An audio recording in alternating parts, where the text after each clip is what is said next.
Hello, English and Arabic. راح أبدأ بالإنجليزي وبعدين بالعربي. I will start in English and I'll do Arabic. Hello, subscribers. We've been very busy with the WhatsApp group members and we haven't had a video in a few weeks. So let's just get right to it. So before people start making a big deal out of, the 200-day moving average being tested, being broken in the Dow, what's going to happen with the U.S. elections, I hope most of you have listened to I did 2 webinars in English on Tuesday and Wednesday, and I hope you had access to it. So and I spoke about all the intricacies of the elections, and there are basically 3 major risks. One is how close is going to be the race in the Senate or the presidential elections. Maybe they're going to be very close. Number 2 is going to be how delayed is going to be. Is it going to be contentious? And number 3 is it going to be any civil unrest? The more it's going to be contentious, the courts are going to slap it out.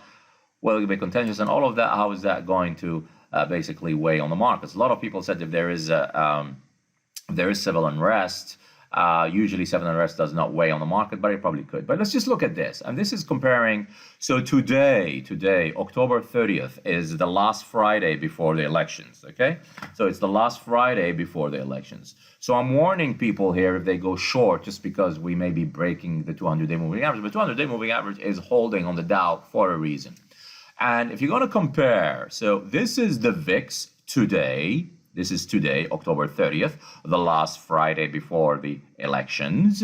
And this chart is the VIX of 2016. And this spike here is the last Friday, which is November 4th, the last Friday before US elections. So, and not only we had also the 55 moving average going above the 100. So this is really a great example of the analog, or a sort of the analog, the VIX analog of 2016. And this is, and I know a lot of you know that the October of election year is usually bad, and then November is usually good. But we'll just look at the intricacies here. So do not fall for these tricks for the 200-day moving average testing things.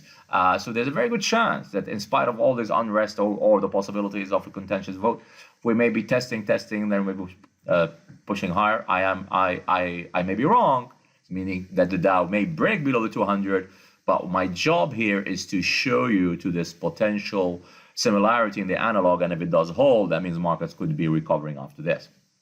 So, and here it's the same thing. So in here, the VIX today, 2016, today, October 30th.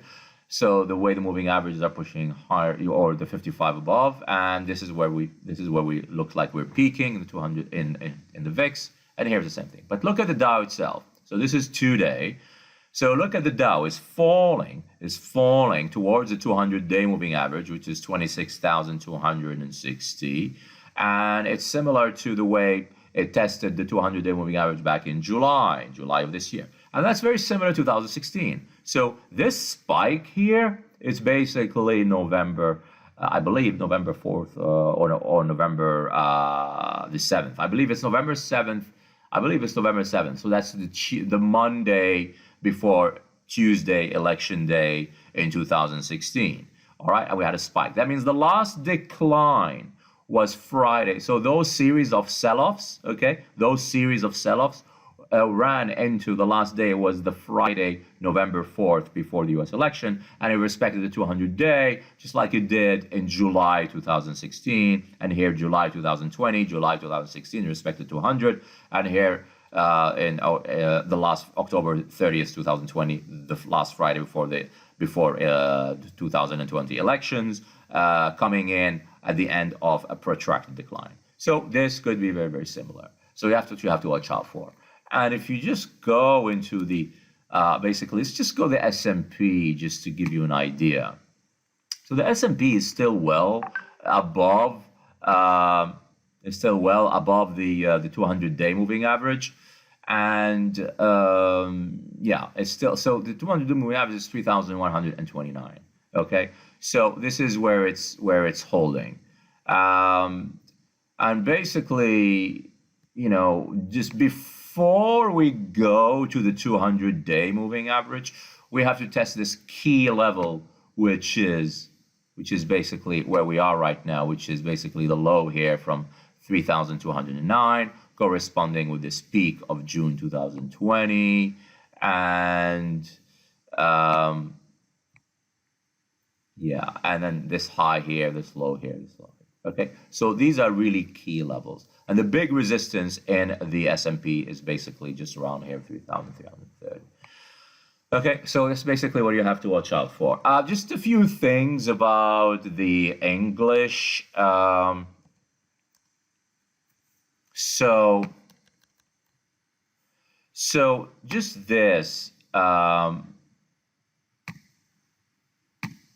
Yeah, so the base case scenario, the market dynamics are suggesting a blue wave victory, which is basically, the Democrats winning the White House, via Joe Biden, and the Dems retaking U.S. Senate and keeping the House of Representatives. And if that happens, then it would be good in a way, because it would be good for the markets. It will be less uncertainty. The dollar may fall, the stock market will rise, but then it will increase the chances that the Democrats will go for the super jumbo stimulus, and that will be good for the markets.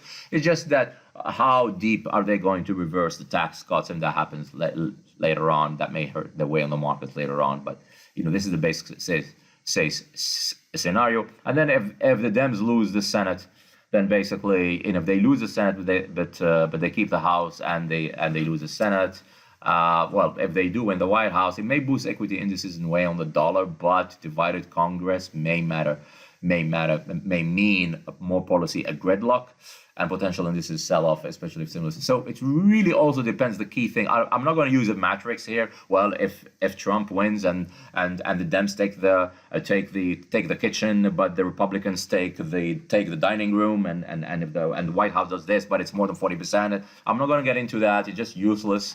You're going to have like all these 6 or 7 cheat sheets of like 8 scenarios, and it also depends on the extent to which any of these scenarios happen. If the Dems barely take the Senate, or if they take a full majority of the Senate, that's also a big deal, and so on and so forth. So, but this is in general, this is what the market is expecting, and basically, yeah. So let's just look at some things here. It's basically the race to the Senate, and so this is basically the decline here. This is the expectations to which the Democrats are expected to take the Senate, and it's improving. Okay, it's back to 25. But what's important is, and things are ticking. So basically, Biden. So according to the polls, the real clear politics polls are actually improving in favor of Biden. Biden minus Trump is spiking. And according to Predicted, they're also spiking, okay? But there is something here, which is basically this. And this is according to Predicted, which is basically not the polls and the average of the polls, but actually the betting market. And it's showing that Trump is sticking lower. Biden is sticking higher, and therefore the difference, Biden minus Trump, is pushing back up all the way to 29. This is according to these predictions, and that's really a way helping the markets. And the difference, the white one, is basically it's this, and this is pushing higher, and it is in a way pushing along. Usually, it has a good correlation with the stock market, but not today. But this is just for you to have a look at. And I'm just looking at things here this is an interesting thing. So this is basically XLY over SPY. So this is basically the discretionaries divided by the S&P, and it is a sort of not a staple, but it's a luxury, and it is pushing and it is consolidating its weighing. So this is basically, in a way, it's a growth or a risk appetite. Not a defensive, but in a way a cyclical sector, and it is topping. But this is the staples divided by the S&P, so it's relative value. And usually when this pushes higher, the stock market usually goes down, as we have seen, as this pushed. So as this pushed higher, the stock market went down. But so you have so we're watching this too. This is the VIX. Even though I did the analog, of 2020, just look out for this. And this is what I might be looking at is basically if this is a head and this is a shoulder and a shoulder, then the difference between basically the head 20 and the neckline around 40. So that's 20 plus 40 would be 60. Will it go to 60? And it could very well go to 60. We could go to 60 on the day of the elections and go spike up and then just come back down very quickly. We could do that. So just be careful. Do not try to use this elections as the make or break for your account. It's going to be very busy. It's going to be, use it as a fun way just to try some trades if you want or if you can. And well, let's just look at basically the dollar. So the dollar is gearing up to pushing higher here. So it has broken above this major trend line resistance and it's breaking above the 55-day moving average. It's really testing the key level, which is basically 94.30, which is a 100-day. But really, this key high, this is what I really want to see, 94.80. As far as the RSI, it's pushing higher, but weekly it's looking good. So we could probably see quickly 115.80 or 116.20 in the euro. Okay, but this is breaking and this is looking good for the dollar. This is gold divided by silver. So as the gold divided by silver, gold-silver ratio goes up, that's usually bad for gold and silver against the US dollar. And technically, so we held on the 100-day moving average, and if we push lower, we'll have to see whether we're going to test this test this trend line support. But if we break out, gold-silver ratio breaks out, then that's going to be bad for gold and silver against the US dollar. And it will be generally good for the dollar. But I do think that there is, if you look at the weekly, I think there's a good chance that we might be pushing higher. And I do think the dollar is going to have to push back higher in general, just the next few weeks, regardless of elections and so on and so forth. And then it's going to finally come back down. And this candle here is looking good with the gold-silver ratio. So I think if we're going to go back probably towards 84, 85, that's going to be usually bad for stock, good for the dollar, bad for gold, bad for silver. But just for a while, I think probably 2 months or 1 month later, things are going to turn around, and we may be seeing a bottom in the euro dollar for probably 115.80 or even 116.20 or 116. Okay, and we even had some quick trades for our WhatsApp group members. I mean, we said yesterday short towards 11.3, and we saw it twice, and we saw it last night. 11.330. We, the Dow, we did come back down. Key, we didn't go to 65.80, but it still went to 66. And basically, and then we even talked about all these key levels. We give you this charts to the WhatsApp group. You have to be a 6-month member you have to have a 6-month membership or a 1-year membership. And yeah, today basically the Dow hit the targets, the DAX hit the targets, and then we came in today and we shorted euro dollar, and basically we shorted euro dollar very quickly. We said let's short 1680 to go 1665. We hit 1660. That's basically that. So yeah, and this is the situation. So we talked about, so the S&P, you can use that. So if you see the Dow breaking below the 200-day moving average, just watch the S&P and see where it is. And these are really the key level, 3,222. Okay, these are just key level.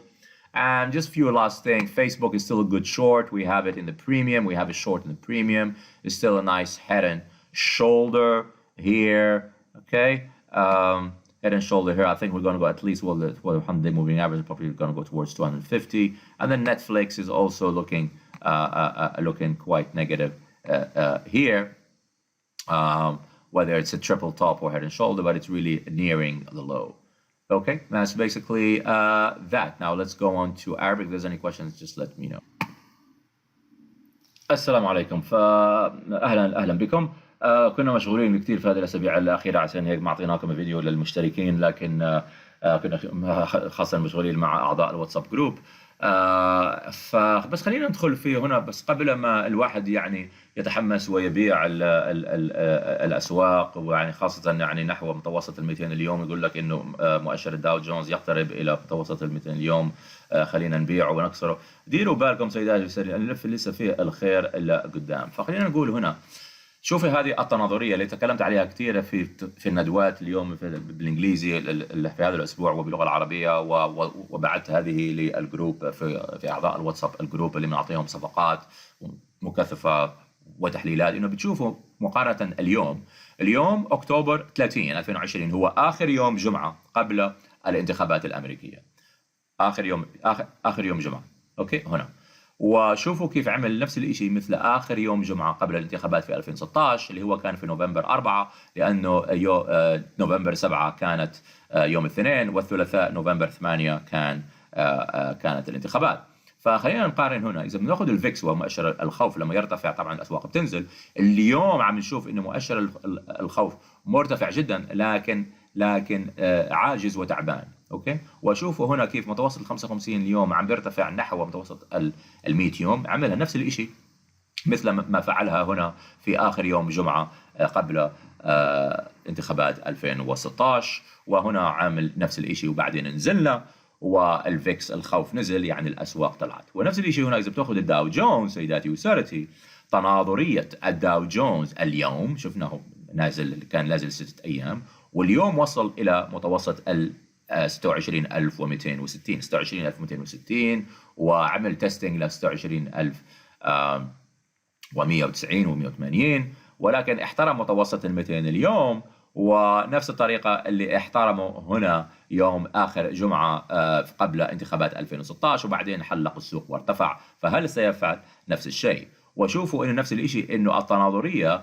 تشابه ليس من حيث الطريقة اللي نزلنا فيها ووصلنا واستقرينا الى متوسط ال 200 اليوم. طبعا يعني استقرينا لسه ضايل نص ساعه لسوق الكاش، لكن شوفوا الطريقه هنا اللي نزلنا فيها تقريبا مثل الطريقه اللي نزلنا فيها واستقرينا في شهر يوليو تموز 2020، نفس الشيء يوليو 2016 استقرينا هنا. فديروا بالكم عن الاشياء. فالفكره هلا سوفوا اسمعوني سيداتي وسادتي، هلا من جهه في هناك احتمال قوي انه الاسواق ستكسر متوسط ال 200 اليوم، ولانه في هناك كثير من الاعتبارات، ويمكن الانتخابات تكون قريبه جدا بعضها بعض، ويكون في هناك تاخير في اصدار النتائج، ويمكن انه حتى في السباق، ليس في السباق الرئاسي ولكن السباق في الكونغرس، اذا يكون يعني كثير قريب وراح يطولوا ويتاخروا في اصدار النتائج النهائيه،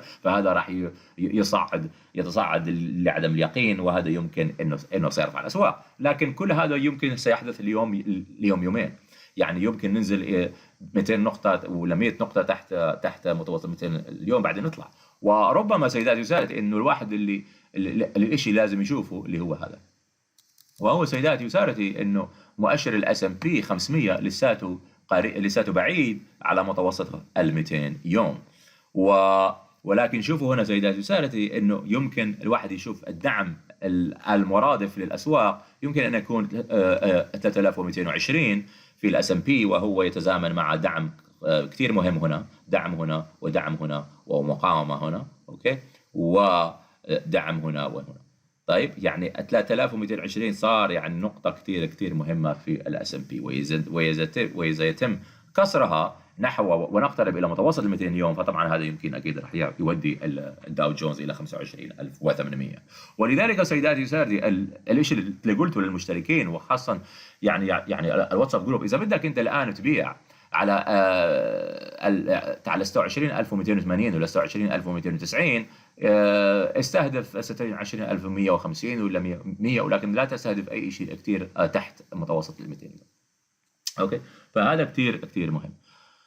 فهذا بما يخص الداو جونز. وبس نعطيكم فكرة هنا على الانتخابات، يعني هذا اللي تكلمت عليه في الندوة باللغة العربية. و يعني السيناريو الأساسي هنا سيد الأسواق إنه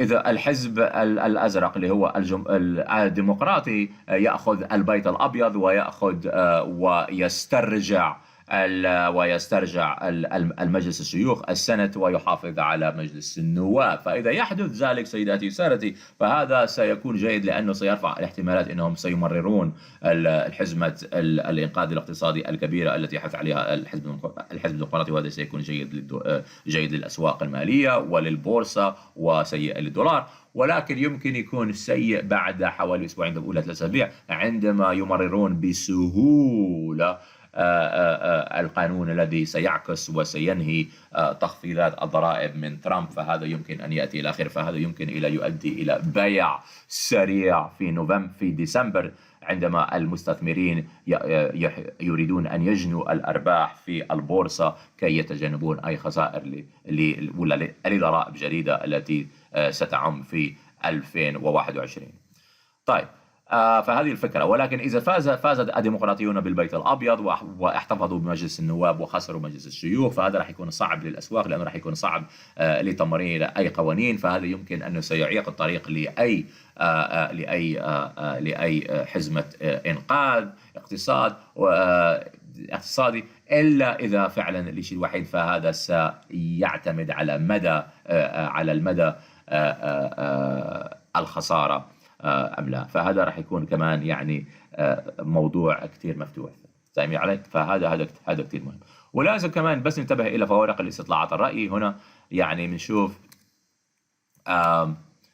سيداتي وسادتي، بس إذا تشوفوا هنا فهذه استطلاعات الرأي، فتشوفوا إنه هذا اللي نازل استطلاعات الرأي اللي هو معدل من استطلاعات الرأي بايدن ناقص ترامب. فمن لما هذا ينزل يعني بايدن ناقص ترامب صار أصغر. فهذا الرقم الآن يساوي 7.8، لكن الآن 7.8 يعني صار في تحسن هنا، لأنه الأحمر ترامب صار في هناك انخفاض كما تشاهدون هنا.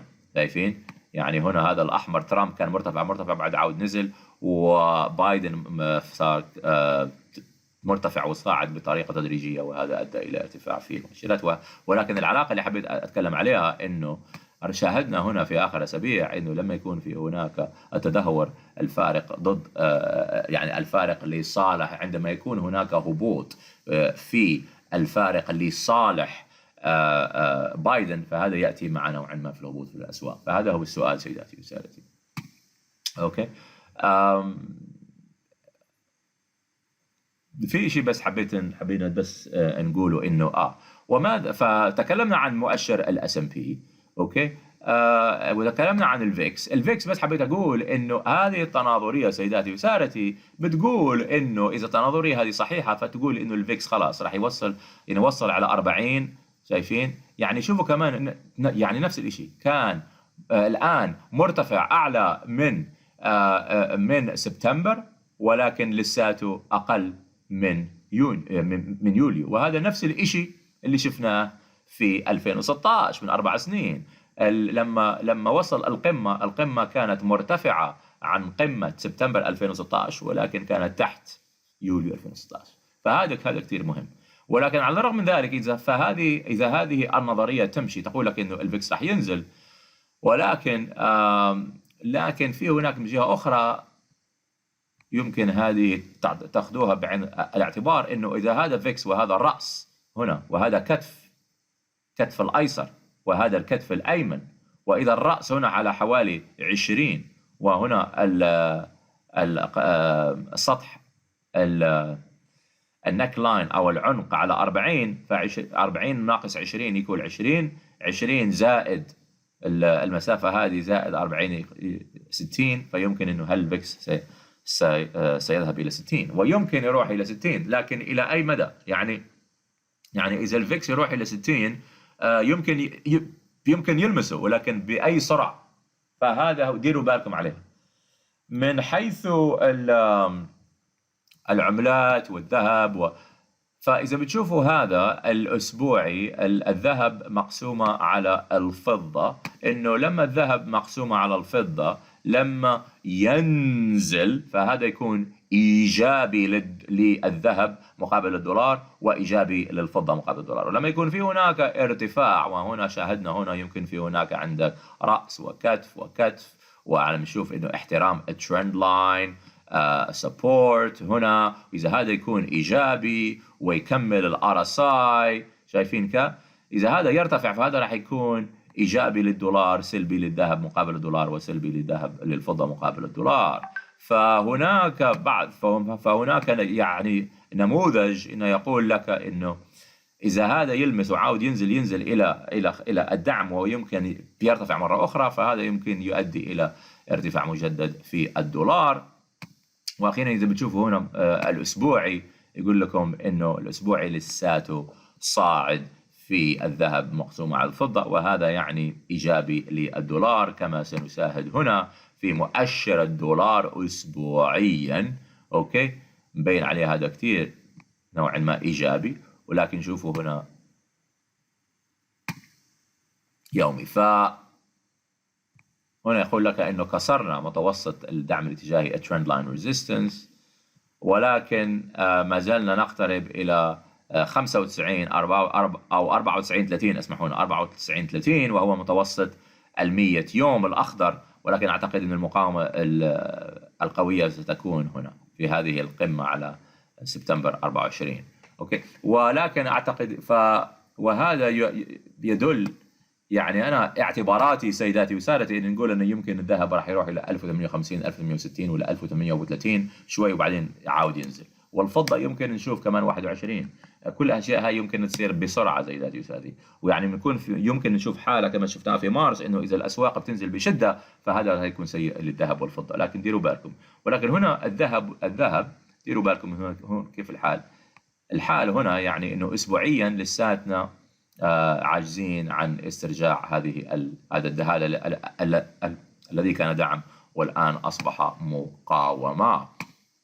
ولكن هنا أشياء مثل هذه تقول لك، وهذه شفناها كثير مرات، يعني بنشوف هنا إنه وصلنا إلى دعم بيكون عودة ارتفاع وبعدين توصل في هنا السقف هذا فعاود تنزل. فديروا بالكم من هذه. وأقول إن على المدى القصير 1891 1892 هو المدى القصير للمقاومة، أو إذا واحد بيبيع الذهب على 1883 و84 لازم يحط ستوب على 1891 92.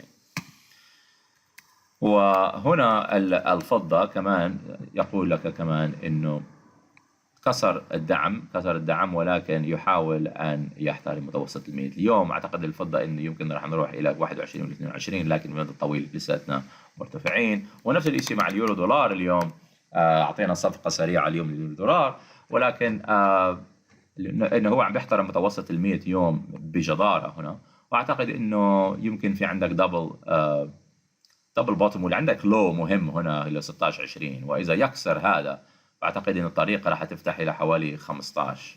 وخلينا نشوف أسبوعيا، فديروا بالكم من هذا، لأنه هذا يساوي حوالي أظن 66 ولا 67 من مؤشر الدولار الأمريكي.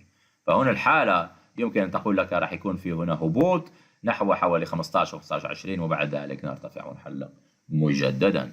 في شيء ثاني الناس اللي بيحبوا، دخلنا في صفقات الفيسبوك للمشتركين والنتفليكس، والحمد لله ربحانين يعني، والبيتكوين كمان دخلنا. لكن هنا سيداتي اذا بتشوفوا هنا الفيسبوك دخلنا على 272 ودخل 272، واحنا الان على 259 الحمد لله. ونتفليكس الان على 473 تريبل توب 473، واحنا دخلنا في 547. فهذه الحالة سيداتي وسادتي. تكلمنا عن مؤشر الدولار والفضة وكل ذلك، وهذا إشي كتير مهم اللي قلنا إنه هذا مؤشر الدولار مرتفع كتفين ورأس، منعكس إيجابي. وهنا عندك الذهب اللي هو الآن نازل نوعا ما، لما تشوف العائد الحقيقي اللي هو العائد ناقص التضخم اللي هو الأحمر، لما هذا يكون يرتفع هذا يكون سلبي اللي الذهب. وكمان كل معلومات هنا عن الواتساب جروب تجينا هنا، اللي قلنا للمشتركين سيداتي وسادتي. اوكي، مؤشر الخوف وكل ذلك، ونعطيكم المخططات، وهنا وضربنا الاهداف سيداتي وسادتي، ومع صفقات اليورو، صفقات الذهب والى اخره. اذا عندكم اي اسئله، طبعا الناس اللي بيحبوا يعرفوا على اللي بيحبوا يدخلوا، ولا الواحد اللي عنده اشتراك على شهر ولا 3 أشهر ويريد أن يحوله إلى 6 أشهر أو 12 شهر، ما عليك إلا تروح هنا على البريميوم، أوكي، ولا تروح على سبسكرايب، بريميوم سبسكرايب إلى هذا الرابط، وهنا عندك واتساب. شكرا لكم، بارك الله فيكم، بالتوفيق، وإذا كان عندكم أي أسئلة لو سمحتم ابعثوا لنا كل أسئلتكم. شكرا لكم، مع السلامة.